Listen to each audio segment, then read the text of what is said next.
Getting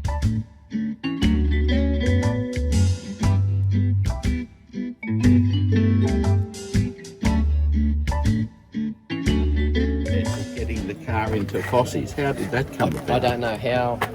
We just seen it arrive in the car park, and of course, being something totally different, it had the big crest up on the top of the roof.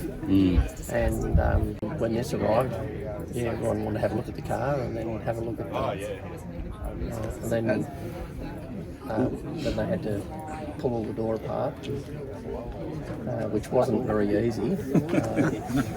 It is when you know how. Yeah, but for But if them, you're starting from the outside, not knowing, compared to what was available in Ford for the same year, it was quite different. Yeah.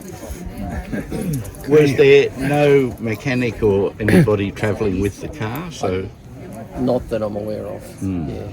so there would have been a driver, but he was not a mechanic.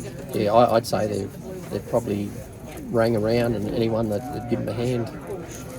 Because Fossey's were always a dealership that would take on anything, didn't matter what sort of car. yeah. And so how long did it take for the repair? It was about half a day. About half a day? Yeah, the car was in the dealership. And was the dealership secured in any way, or was everything? No, they actually had the car in the forecourt where they was sort of just to the entrance to the panel shop, and it was all done outside in the open. Oh, I thought it had been brought into the workshop. No, it was just all done out in the open, and like Richie and Fred Pyle were the two fellows that were working on it. Are they still alive today? No. No, that's a pity. Yeah. I mean, they were fairly old then. Yeah. Experienced. Yeah. And so how long before the car was needed did they complete the job? It was I think it was the previous day.